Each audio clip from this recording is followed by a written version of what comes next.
connais les projets que j'ai formés sur vous, dit le Seigneur, projets de paix et non de malheur, afin de vous donner un avenir et de l'espérance. Vous me prierez, je vous exaucerai. Vous me chercherez et vous me trouverez. Si vous me cherchez de tout votre cœur, vous me trouverez. Je me laisserai trouver par vous, dit le Seigneur. Vous serez mon peuple, je serai votre Dieu. Parole du prophète Jérémie au chapitre 29.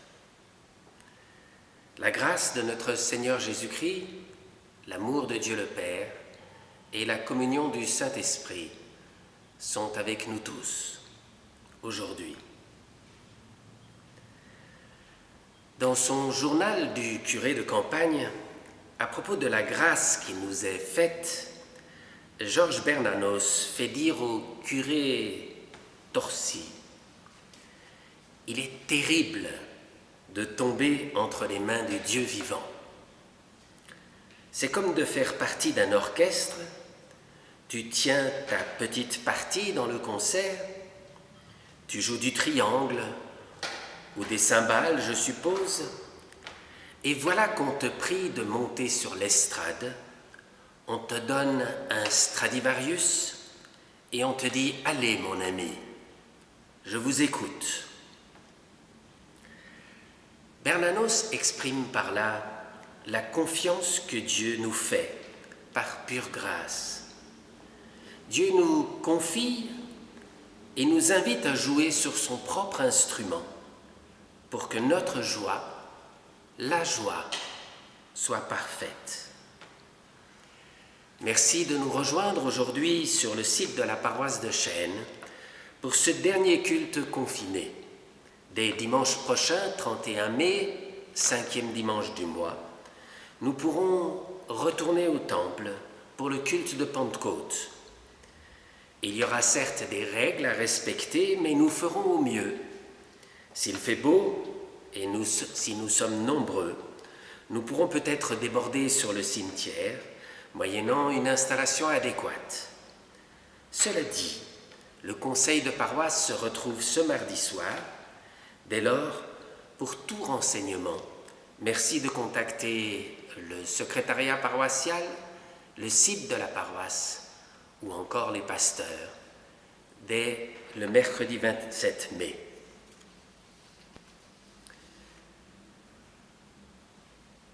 Nous lisons au psaume 46.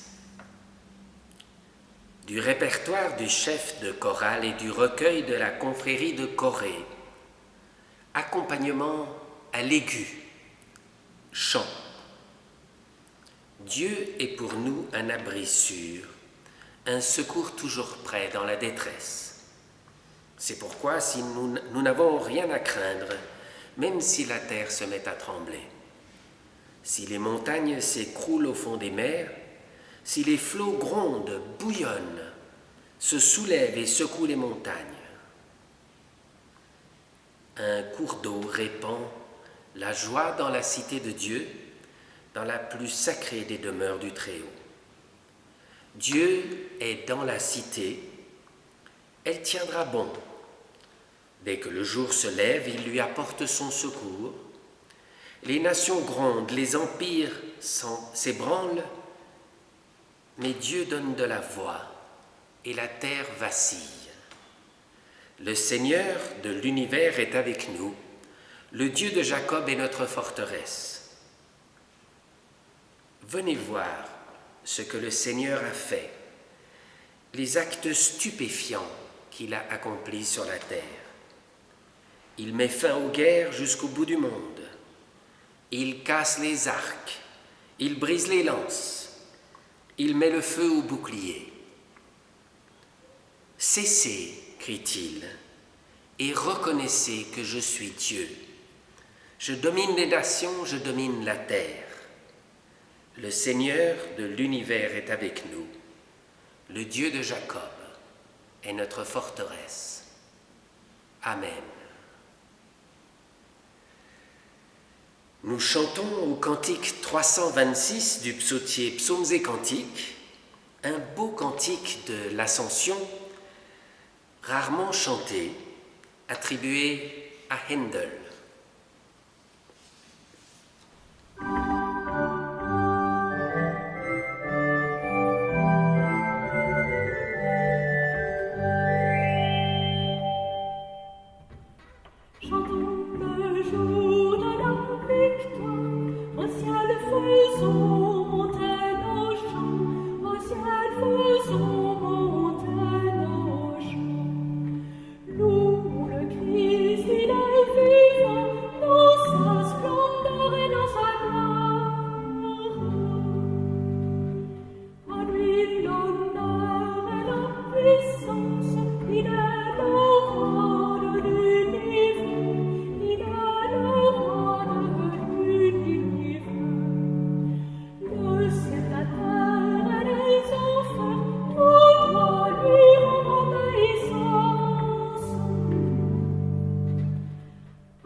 Nous lisons dans l'Évangile selon Jean, au chapitre 17, les versets 1 à 11. Après avoir ainsi parlé, Jésus leva les yeux au ciel. Il dit : « Père, l'heure est venue, glorifie ton Fils, afin que ton Fils te glorifie. Et que selon le pouvoir sur toute chair que tu lui as donné, il donne la vie éternelle à tous ceux que tu lui as donnés. Or, la vie éternelle, c'est qu'ils te connaissent toi, le seul vrai Dieu et celui que tu as envoyé, Jésus le Christ. Je t'ai glorifié sur la terre, j'ai achevé l'œuvre que tu m'as donnée à faire.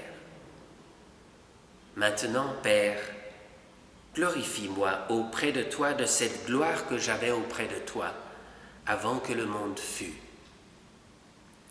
J'ai manifesté ton nom aux êtres humains que tu as tirés du monde pour me les donner. Ils étaient à toi, tu me les as donnés, ils ont observé ta parole. Ils savent maintenant que tout ce que tu m'as donné vient de toi, que les paroles que je leur ai données sont celles que toi tu m'as données. Ils les ont reçues. Ils ont véritablement connu que je suis sorti de toi. Ils ont cru que tu m'as envoyé. Je prie pour eux. Je ne prie pas pour le monde, mais pour ceux que tu m'as donnés. Ils sont à toi, et tout ce qui est à moi est à toi, comme tout ce qui est à toi est à moi, et j'ai été glorifié en eux. Désormais, je ne suis plus dans le monde. Eux restent dans le monde, tandis que moi je vais à toi, Père Saint. Garde-les en ton nom que tu m'as donné, pour qu'ils soient un, comme nous sommes un. Et dans le livre des Actes des Apôtres, ce passage qui suit immédiatement le jour de l'Ascension.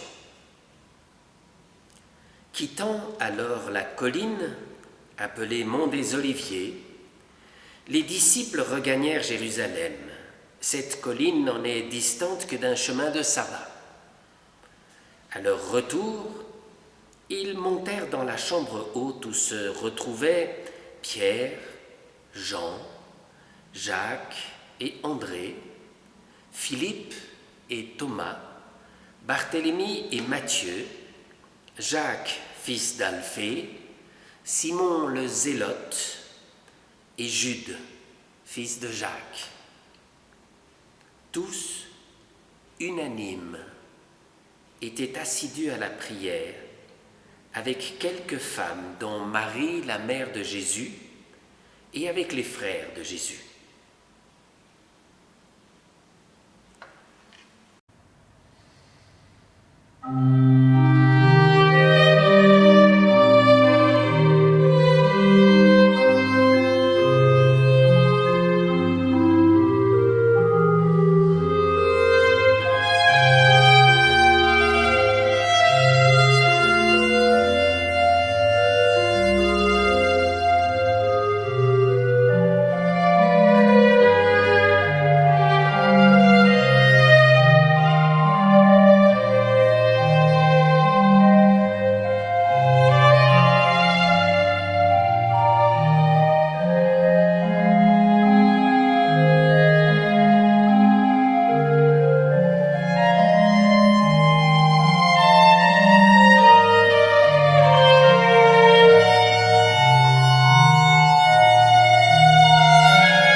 Comment prier ce qui est si difficile à comprendre et comment comprendre ce qu'on n'a pas prié?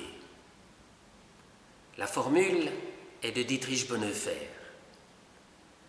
Elle pourrait résumer ce que nous sommes invités à méditer en ce 7e dimanche du temps de Pâques. Jeudi dernier, il y a donc 4 jours, nous avons fêté l'Ascension. Cette fête célèbre la montée du ressuscité vers Dieu 40 jours après Pâques. Ce laps de temps, à sa façon, récapitule symboliquement toutes les quarantaines bibliques. 40 ans d'exode dans le désert, 40 jours de Moïse sur le Sinaï, 40 jours de jeûne d'Élie avant de découvrir Dieu dans un souffle ténu, 40 jours des tentations de Jésus au désert.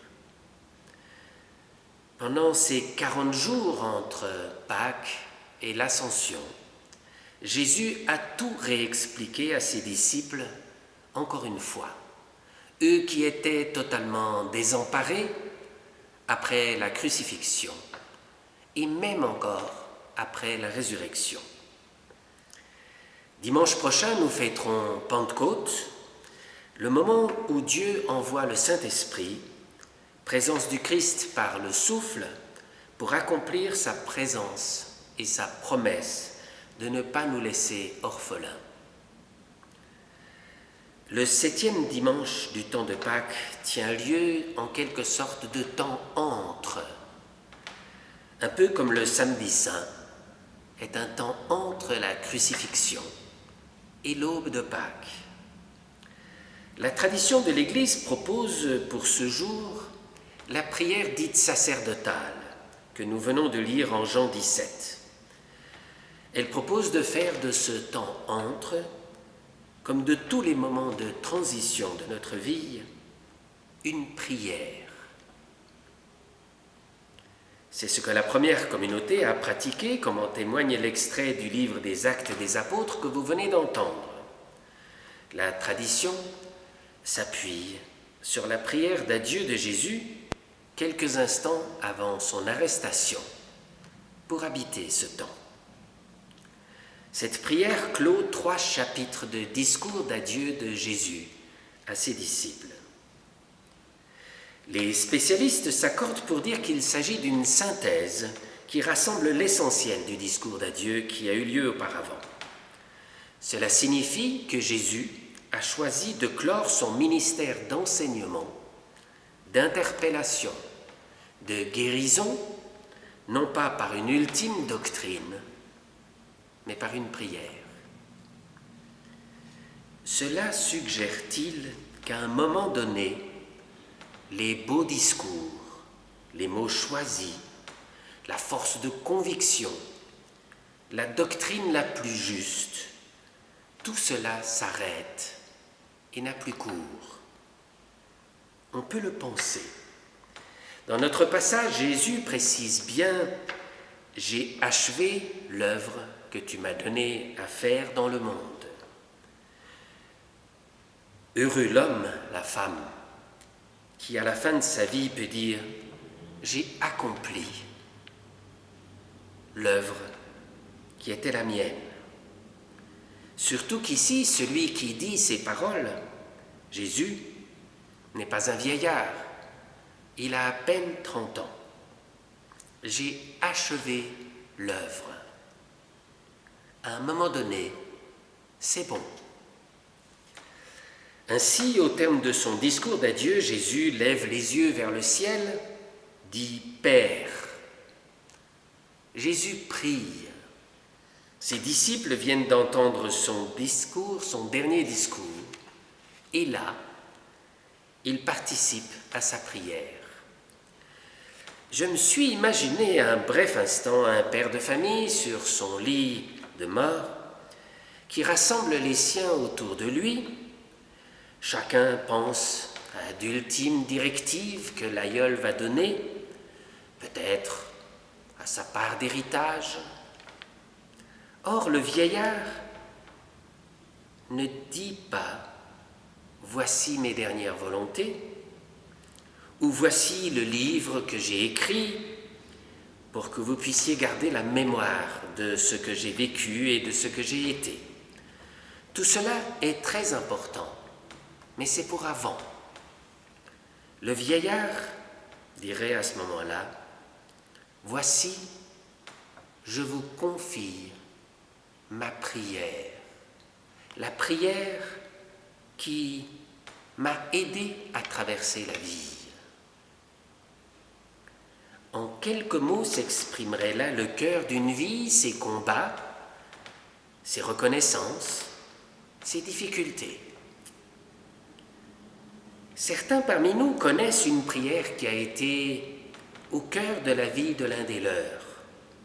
Tout récemment encore, quelqu'un m'a dit à propos du psaume 23, « J'ai entendu ma mère prier ce psaume toute sa vie. » Selon les spécialistes, la prière de Jésus ici récapitule l'ensemble du discours d'adieu, 3 chapitres, synthétisés en quelques versets en somme. Avec les disciples, les croyants de la première communauté johannique, en lisant ou en entendant ce texte, nous sommes comme rendus participants de la prière même du Christ, de sa dernière prière. J'imagine que comme moi, dès la première lecture, vous avez évidemment tout de suite compris tout ce que Jésus a dit. Les disciples, quant à eux, s'étaient dit les uns aux autres quelques instants auparavant, quelques versets auparavant, « Qu'a-t-il voulu dire ?» Or ici, ils se taisent. Et pourtant, ont-ils pour autant tout compris?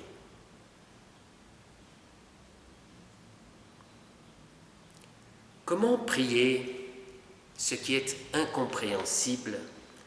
Comment comprendre ce qu'on n'a pas prié? Disait Bonnefer.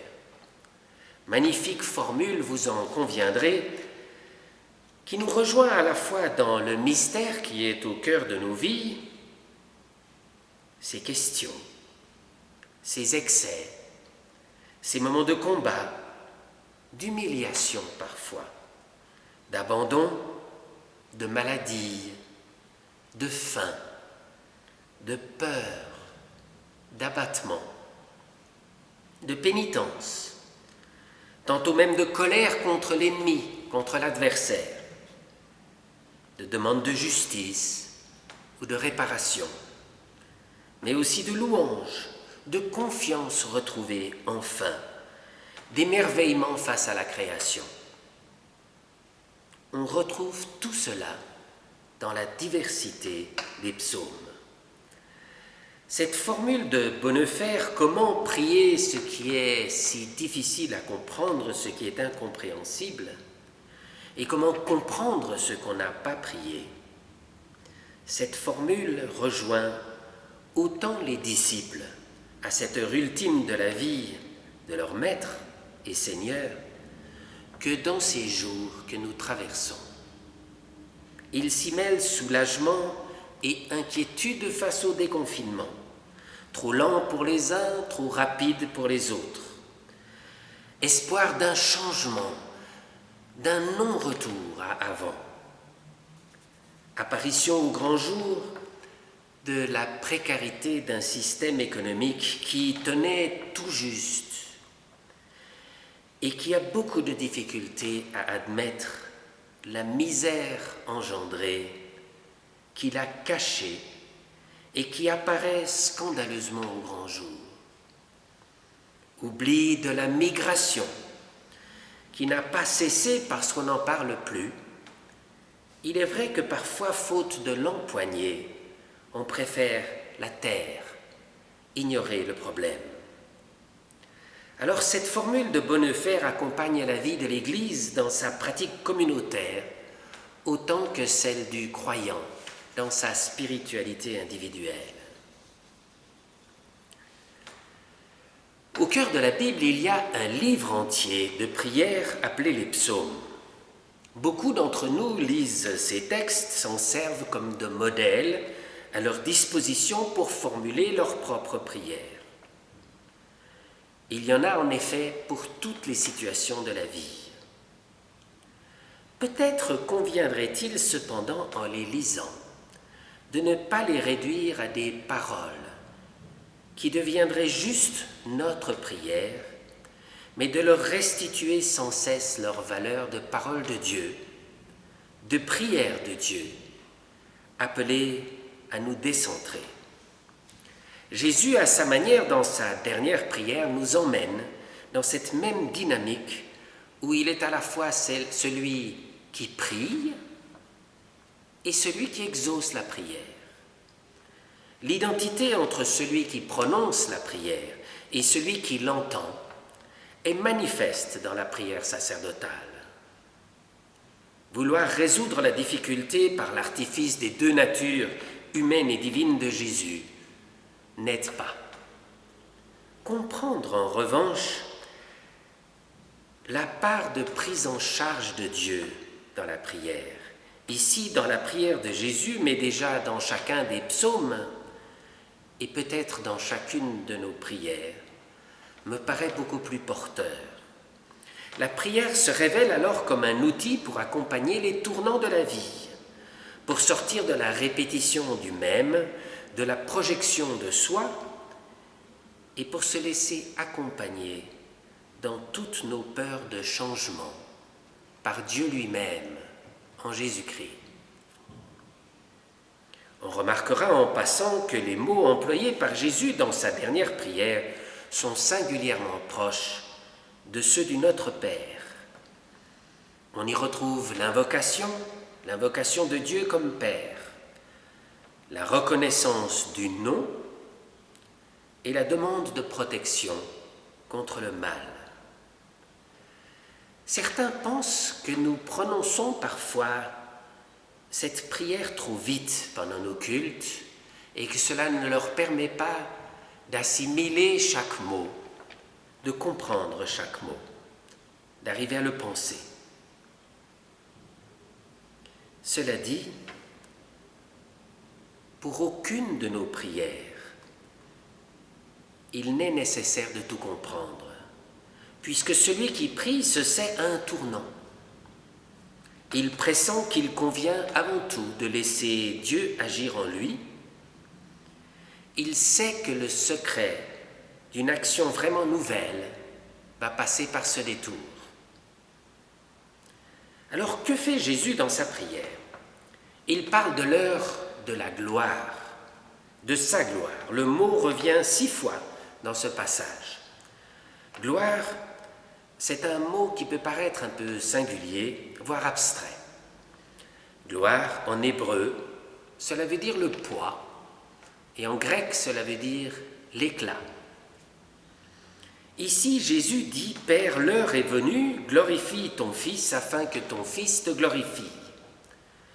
Glorifie ton Fils, donne-lui tout son poids. » Ce qui est étrange, c'est que Jésus demande la gloire, le poids, à son Père au moment où sa mort sur la croix est imminente.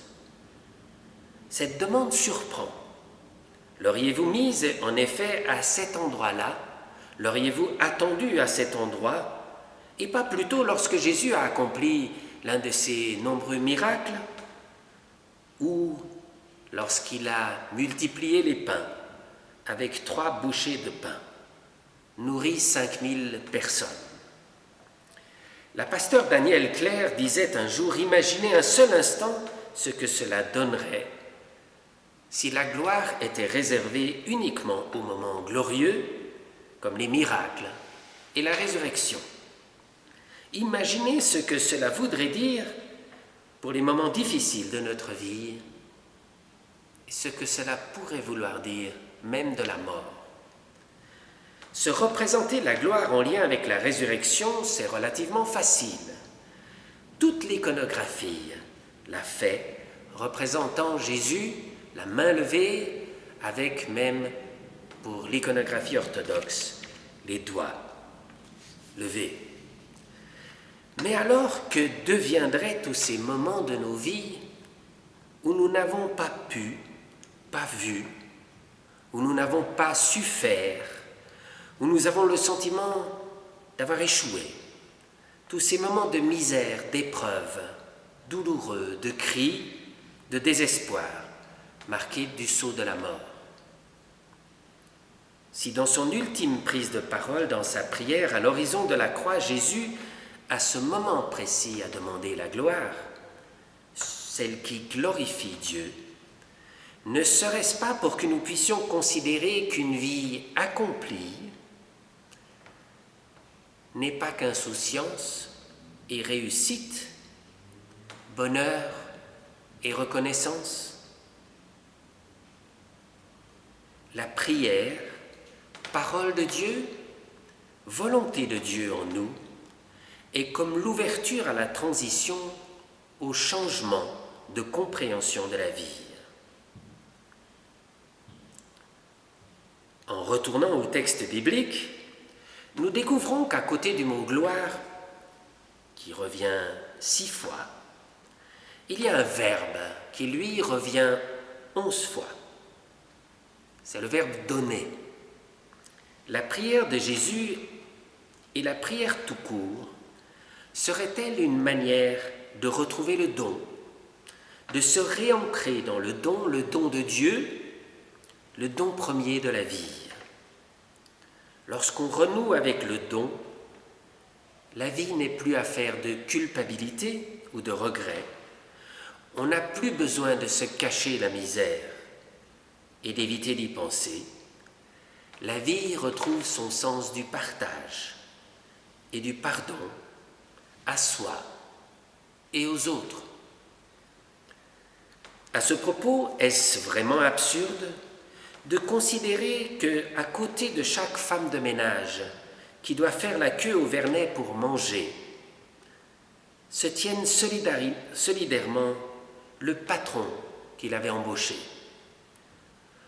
On peut comprendre que quelqu'un qui a perdu lui-même son travail renonce aux prestations de sa femme de ménage.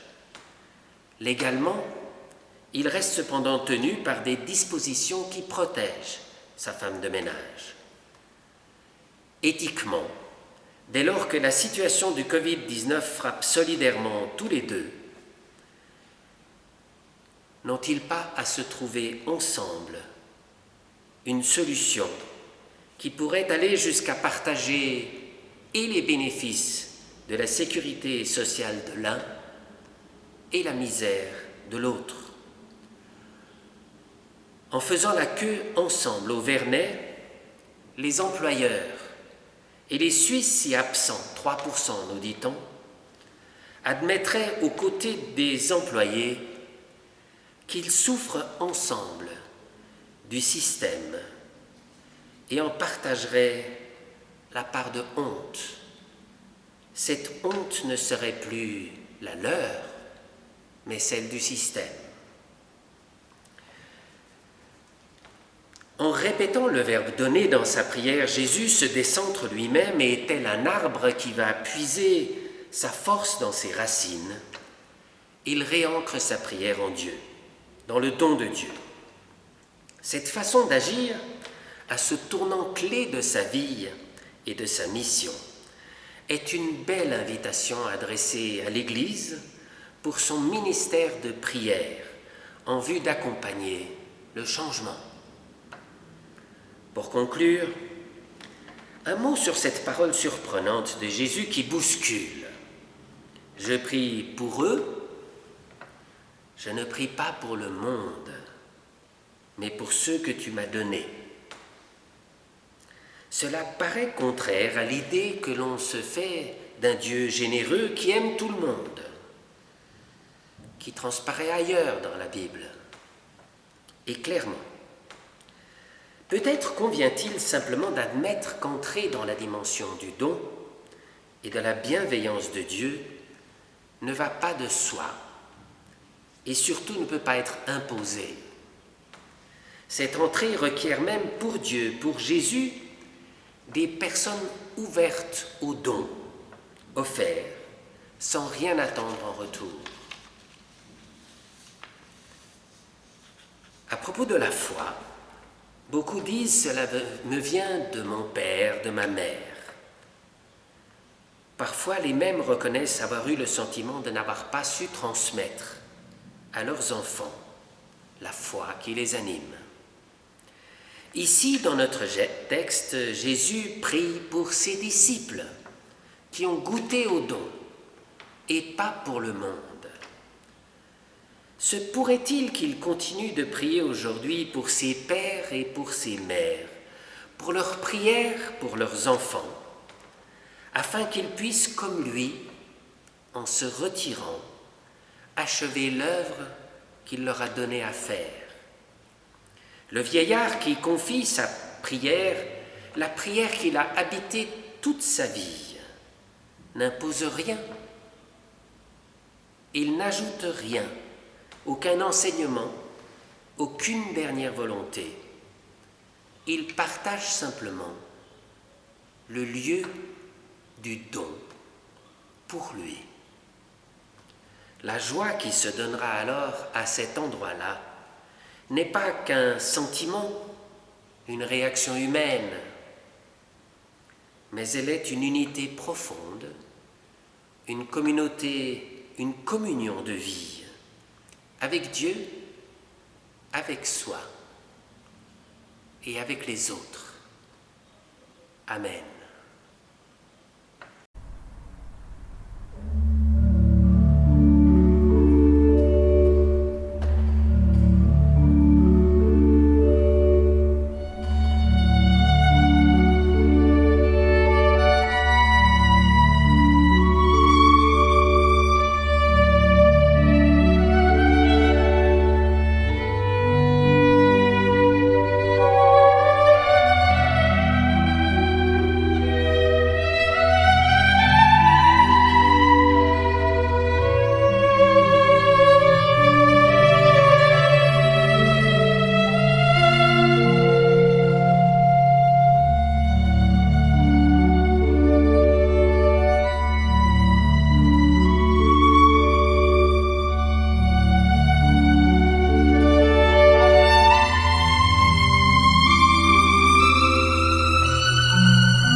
Après cette très belle pièce de musique que nous venons d'entendre, je vous propose un texte de Dietrich Bonhoeffer, du jeune Bonhoeffer.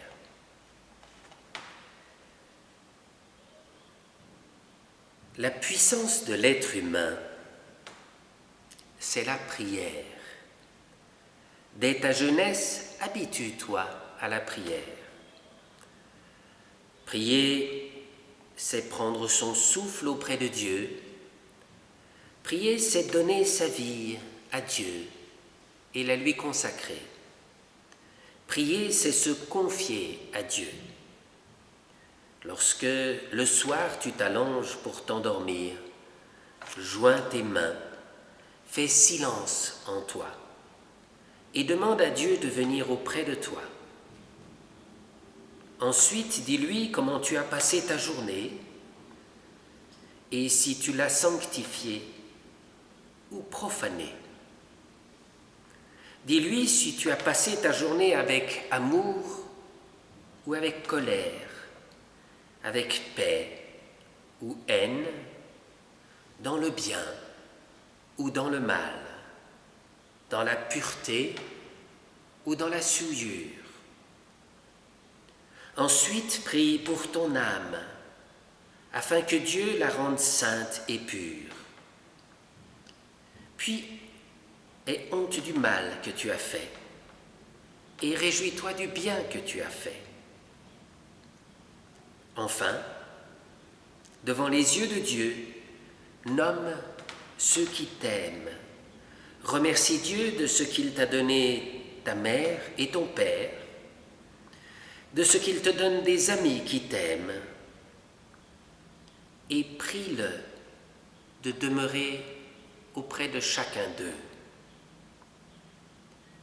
Et si un jour tu as quelque chose que tu ne voudrais confier à personne, sache que Dieu voit, qu'il sait tout. Va vers lui et de nuit, lorsque tout est calme et endormi, déverse sur lui ton cœur agité et il te donnera le repos. Mon ami, ne l'oublie pas. C'est par la prière que tu deviendras fort.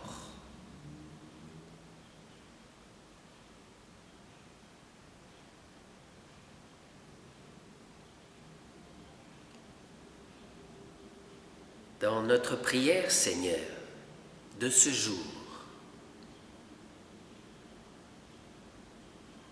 laissons venir ta prière en nous. Nous te confions les nôtres, ceux que nous aimons, mais aussi tous ceux et celles avec lesquels, pour nous, c'est difficile.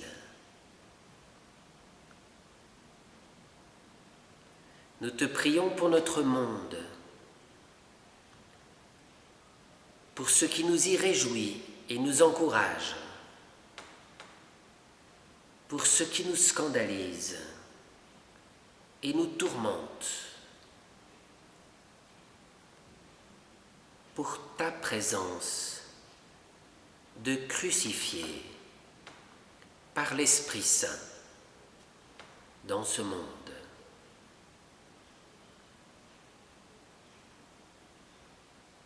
Écoutons ta prière en nous, ton esprit en nous. Tu nous as donné des mots que nous pouvons te redire sans cesse. Cette prière, nous voulons te la dire ensemble maintenant. Notre Père qui es aux cieux, que ton nom soit sanctifié, que ton règne vienne, que ta volonté soit faite sur la terre comme au ciel. Donne-nous aujourd'hui notre pain de ce jour. Pardonne-nous nos offenses, comme nous pardonnons aussi à ceux qui nous ont offensés. Et ne nous laisse pas entrer en tentation, mais délivre-nous du mal, car c'est à toi qu'appartiennent le règne, la puissance et la gloire, au siècle des siècles. Amen. Au cantique du cœur à cœur, numéro 102, nous chantons les 2 strophes du chant « Les mains ouvertes devant toi, Seigneur ».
Nous remercions de tout cœur Anne Boels et Patrick Schleuter d'avoir un jour osé monter sur l'estrade pour jouer au piano et à l'orgue pour Anne et au violon pour Patrick.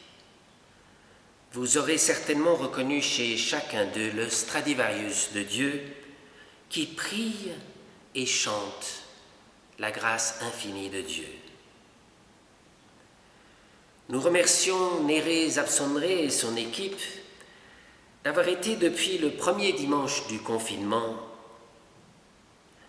avec technique et beaucoup d'art, l'équivalent pour nous d'Aaron pour Moïse, le Christophe des pasteurs, celui qui porte le Christ pour eux, pour vous. Dimanche prochain, vous pourrez enfin vous soulager de toutes les collectes rentrées que vous avez retenues ces 13 cultes passés en confinement. Dimanche prochain, vous pourrez enfin vous soulager de toutes les collectes rentrées que vous avez retenues ces 13 cultes passés en confinement. C'est Gabriel Amissi qui présidera ce culte. Vous savez qu'entre les pasteurs, nous faisons un concours, évidemment, de la plus belle collecte entre les pasteurs. Alors là, ça sera clairement Gabriel qui bénéficiera de votre don dans sa liste, mais il le vaut bien. Nous recevons la bénédiction de la part de Dieu. Dieu vous bénit, il vous garde, il fait resplendir sur vous son visage, il vous fait grâce, il porte sur vous son regard et vous donne sa paix. Dieu vous bénit, le Père, le Fils et le Saint-Esprit, et il fait de vous tous une bénédiction pour les autres dans ce monde. Amen.